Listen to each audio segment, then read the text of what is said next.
എന്താ?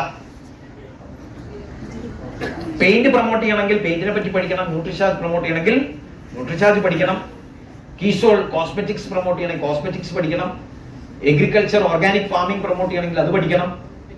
പഠിക്കാൻ കുറേ ഉണ്ട് ആർസിമിന്. നമ്മൾ ആർസിമിനെ ഒരു പ്രൊഫഷണൽ ആയിട്ട് knowledge to travel the path. ആ സക്സസ് എന്ന് പറയുന്നത് ഇറ്റ്സ് എ ജേർണി എന്ന് പറഞ്ഞു കേട്ടിട്ടുണ്ടാ? Success is not a destination, it's a journey, ഒരു യാത്രയാണ്. ആ യാത്ര പോകണം എന്നുണ്ടെങ്കിൽ അത് എങ്ങനെ പോകണം എന്നുള്ള നോളജ് നമുക്ക് ഉണ്ടാവണം. അത് പ്രൊഫഷണലി പഠിക്കണം. കുറെ മീറ്റിംഗ്സ് അറ്റൻഡ് ചെയ്യണം. ഇതൊരു പ്രോസസ്. ഈ പ്രോസസ് ഒരു 4-5 വർഷം എടുക്കും നിങ്ങൾ സ്റ്റെബിലൈസ് ആവാൻ. 5-6 മാസം കൊണ്ട് നല്ല വരുമാനം കിട്ടി തുടങ്ങും. നന്നായിട്ട് പ്രവർത്തിക്കുകയാണെങ്കിൽ ഒരു 30,000 50,000 ഇൻകത്തിലേക്കൊക്കെ കയറാൻ 2, 3, 5, 6 ഒരു വർഷത്തിൽ ചോളം മതി. ഒരു വർഷം കൊണ്ടൊക്കെ നിങ്ങൾക്ക് ഒരു 1,50,000 ഇൻകത്തിലേക്ക് എത്താം. അതിന് പോസിബിലിറ്റി നാസിമിലുണ്ട്. അതിന് സുജിത് സർ വളരെ ക്ലിയർ ആയിട്ട് പറഞ്ഞു. പണ്ടത്തെ ചായപ്പൊടിയുടെ വിലയല്ല, ഇന്ന് ചായപ്പൊടിക്ക് വില കയറി. അതേ ടാർഗറ്റ് കൂടിയിട്ടില്ല. ഒരു റോയൽറ്റി അച്ചീവർ ആയി കഴിഞ്ഞാൽ 10-30,000 മുതൽ 50,000 മേലെ വരുമാനം നമുക്ക് വാങ്ങാൻ പറ്റും. ഒരു റോയൽറ്റി അച്ചീവർ എങ്ങനെയാവാം, എത്ര ആളുകൾ കൊണ്ടുവരണം, അവർ ഏത് കൺസിസ്റ്റൻസി പ്ലാനിൽ അവരെ അഡോപ്റ്റ് ചെയ്യണം, ഏത് പ്രോഡക്റ്റ് ആണ് അവർക്ക് കൺവീനിയന്റ് ആവുക, അത് പഠിച്ചിട്ട് നമുക്ക് നല്ലൊരു ടീമിനെ ബിൽഡ് ചെയ്യാം. അപ്പൊ അതിന് വേണ്ട നോളജ് നമ്മളൊക്കെ വേണ്ടേ? തടസ്സങ്ങൾ ഉണ്ടാവോ? പോകുന്ന വഴിക്ക് തടസ്സങ്ങൾ ഉണ്ടാവുക? ഒന്നും ആരും പറഞ്ഞില്ലല്ലോ. എല്ലാവരും നമ്മൾ 2 കൈ നീട്ടി സ്വീകരിക്കോ? കമ്പനി നല്ലതാണോ? എല്ലാവരും ഒരുമിച്ചൊന്ന് പറയൂ. കമ്പനി ആർസിബി ഇഷ്ടം? ആർസിബി പ്രോഡക്റ്റ് നല്ലതാണോ? എല്ലാവർക്കും ഉപകാരപ്പെടുന്നതാണോ? ക്വാളിറ്റി നല്ലതാണോ? റീസണബിളി പ്രൈസ്ഡ് ആണോ? മറ്റുള്ളവർക്ക് കൊടുത്താൽ മറ്റുള്ളവർ വാങ്ങുമോ? വിൽക്കാൻ എളുപ്പമാണോ? ആളുകളെ ആർസിബിയിലേക്ക് ജോയിൻ ചെയ്യിക്കാൻ എളുപ്പമാണോ? റിസ്ക് ഉണ്ടോ? ഇല്ല. അപ്പൊ എല്ലാം സുതാര്യമായിട്ടുള്ള ഒരു ബിസിനസ് ഓപ്പർച്യൂണിറ്റിയാണ് ആർസിബി. റിസ്ക് ഉണ്ടോന്ന് ചോദിച്ചപ്പോ യെസ്. ആ ഒഴുക്കില്ല യെസ്. നിങ്ങൾ ശ്രദ്ധിക്കുന്നുണ്ടോന്ന് ഞാൻ ചെക്ക് ചെയ്തതാണ്. അപ്പൊ എല്ലാം സുതാര്യമായിട്ട് നമുക്ക് എല്ലാവർക്കും, മനുഷ്യന്മാർക്ക് എല്ലാവർക്കും വേണ്ട. കേരളത്തിൽ 3 കോടി ആൾക്കാർക്കും ആർസിബിയിൽ വരാം. ഇന്ന് 2 കോടിയോളം ആൾക്കാർ, അത്ര 4 കോടിയോളം ആൾക്കാർ ഇന്ന് ആർസിയുമായിട്ട് അസോസിയേറ്റ് ചെയ്തിട്ടുള്ളൂ. അതിനകത്ത് ഏതാണ്ട് ഒരു 10-20 ലക്ഷത്തോളം ആളുകളെ ഇന്ന് ആർസിഎമ്മിനെ മര്യാദയ്ക്ക് മനസ്സിലാക്കിയിട്ടുള്ളൂ. വലിയ പോസിബിലിറ്റിയാണ് ബാക്കിമാരെ കിട്ടുന്നത്. ഞാൻ കഴിഞ്ഞ ദിവസം കോഴിക്കോട് നിന്ന് കോട്ടയത്തേക്കോ മറ്റോ യാത്ര ചെയ്യുന്ന സമയത്ത് പല റെയിൽവേ സ്റ്റേഷനിലും ഇറങ്ങാനും കയറാനും ഒക്കെ ആവശ്യം വന്നിട്ടുണ്ടായിരുന്നു. ഞാൻ ഒരൊറ്റ ആർസിഎം ഡിസ്ട്രിബ്യൂട്ടറെ കണ്ടില്ല. റിയലി ഒറ്റ ആർസിഎം ഡിസ്ട്രിബ്യൂട്ടറെ കണ്ടില്ല. പ്ലാറ്റ്ഫോമിലും കണ്ടില്ല, ട്രെയിനിലും കണ്ടില്ല, ബസ് സ്റ്റാൻഡിൽ കണ്ടില്ല, ബസ്സിൽ കണ്ടില്ല. ചില അമ്പലങ്ങളിലൊക്കെ പോകേണ്ട ഒരു ആവശ്യം ഉണ്ടായിരുന്നു. അവിടെ പോയി അമ്പലങ്ങളിൽ ഞാൻ ആരെയും കണ്ടില്ല ആർസിഎം ഡിസ്ട്രിബ്യൂട്ടേഴ്സിന്. അതിന്റെ മീനിങ് എന്താ? വലിയ പോസിബിലിറ്റി ബാക്കിയൊക്കെ. നമ്മൾ ഇത്രയും ആൾക്കാരുണ്ട്. നമ്മൾ വിചാരിക്കും ഇതൊക്കെ ഫുള്ളായോ കേരളത്തിൽ, ഇനി ആരും ഇല്ല ജോയിൻ ചെയ്യാൻ. ആർസിഎം ഇന്നും കേരളത്തിൽ ഒരു മനുഷ്യനാണെന്നില്ല. വലിയ പോസിബിലിറ്റി ബാക്കിയെടുക്കാം. ഇന്നും ആർസിഎമ്മിനെ നല്ല സ്ട്രോങ് ആയിട്ട് വർക്ക് ചെയ്യാൻ, പ്രൊമോട്ട് ചെയ്യാൻ കരുത്തുള്ള ലീഡർ ഇനിയും ആർസിഎമ്മിലേക്ക് കയറിയിട്ടില്ല എന്നാണ് ഞാൻ വിശ്വസിക്കുന്നത്. ഇനിയും വന്നിട്ടില്ല. നമ്മളൊക്കെ ഇങ്ങനെ ഉഴപ്പി പിടിച്ച് നമുക്ക് കിട്ടുന്ന കുറച്ച് സമയങ്ങളൊക്കെ പറ്റാവുന്ന രീതിയിൽ നമ്മൾ ഇങ്ങനെ പ്രൊമോട്ട് ചെയ്യും. ഞാൻ കൂടി ഇരിക്കട്ടെ. നമുക്ക് പറ്റാവുന്ന രീതിയിൽ നമ്മളെ ഒരു കംഫേർട്ട് സോണിൽ നമുക്ക് പറ്റാവുന്ന രീതിയിൽ മാത്രമേ നമ്മൾ ഇന്നും പെരുമാറുന്നുള്ളൂ.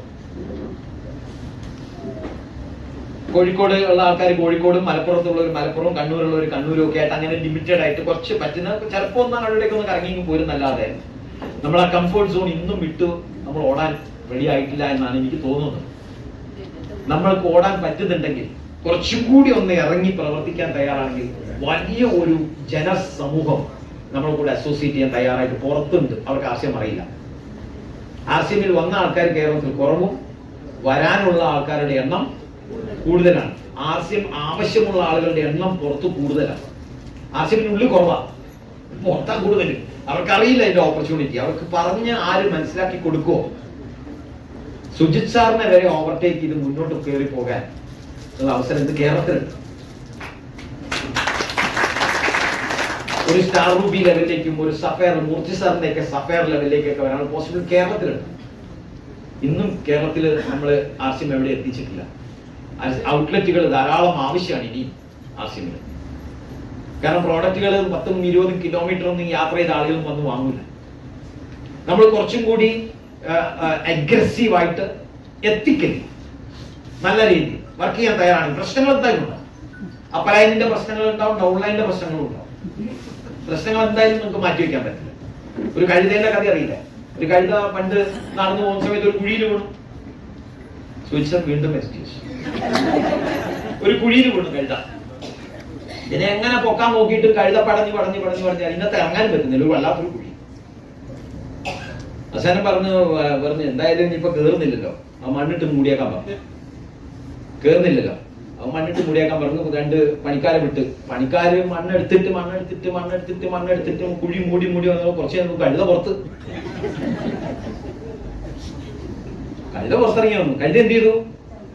ആ മണ്ണ് വീഴുന്നതിനനുസരിച്ച് ഇളക്കി ആ പൊടി മുഴുവൻ തട്ടി മാറ്റി ആ മണ്ണിന്റെ മേലെ കേറി നിന്ന് കിണറിന്റെ പുറത്തു വന്നു. നമ്മളെ മേത്തേക്കും ഇതേപോലെ മണ്ണ് പലരും ഈ പ്രോഡക്റ്റ് ഒക്കെ കൊണ്ടുപോകുമ്പോ വാരി ഇടുന്നവരൊക്കെ ഉണ്ടാവും അല്ലെ?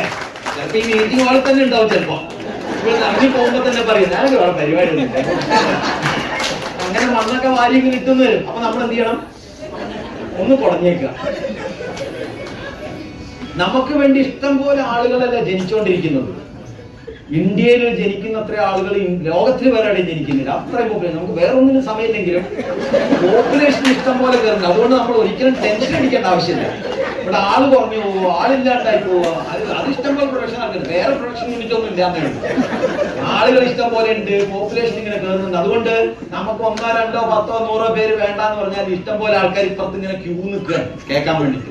അപ്പൊ പറ്റില്ല, നടക്കൂല, പിടിക്കില്ല അതൊക്കെ മാറ്റി നിർത്തും. പിന്നീട് വന്നോട് വരക്കെ ആരോ ഒരാൾ നോ പറഞ്ഞു, ആരോ ഒരാൾ യെസ് പറഞ്ഞു, അതല്ലെങ്കിൽ അയാൾ വരുന്നില്ല, വിളിച്ചില്ല എന്ന് പിടിച്ച ടെൻഷൻ എടുക്കും. പല ആൾക്കാരും ഞാൻ കുറെ ആൾക്കാരോട് പറഞ്ഞു, അവരൊന്നും വരുന്നില്ല, അവർ കരയണം. എന്തിനാ കരയുന്നത്? ഇപ്പോഴത്തെ ആളുകൾ ഇഷ്ടം പോലെ ഇഷ്ടം പോലെ. നിങ്ങൾക്ക് പരിചയമുള്ള ആളുകളെക്കാളും കൂടുതൽ എന്താണ് പരിചയമില്ലാത്ത ആൾക്കാരാണ്. നിങ്ങളുടെ മനസ്സിലിരിപ്പോ കയ്യിലിരിപ്പോ അവർക്കൊന്നും അറിയില്ലല്ലോ അല്ലേ? അപ്പൊ അവരോട് പോയി പറയൂ. നിങ്ങൾക്ക് പരിചയമുള്ള ആൾക്കാർക്ക് അറിയാം നമ്പർ 1 ടീമാണെന്നുള്ളത് അല്ലെ? അവരോടൊക്കെ പറയുമ്പോഴേ ഉള്ളൂ അവര് നമ്മളോടൊന്ന് ഷിജു ആണോ പണ്ടേ ഇങ്ങനത്തെ ഓരോ തരികട പരിപാടിയൊക്കെയാണ്. അത് നമുക്ക് അറിയുന്ന ആൾക്കാർക്ക് അറിയാം. പക്ഷെ നമുക്ക് അറിയാത്ത ആൾക്കാർക്ക് നമുക്ക് ആർക്കൊന്നും അറിയില്ലല്ലോ. അവരോട് പോയി പറയൂ. അപ്പൊ അവരെല്ലാം നമ്മുടെ കൂടെ അസോസിയേറ്റ് ചെയ്യും. ഞാൻ എങ്ങനെയാണ് അറിഞ്ഞത്? സുജിസാറിന് എന്നെ പറ്റി ഒന്നും അറിയില്ലായിരുന്നു. അവിടെ ഒത്തിരി വേഗം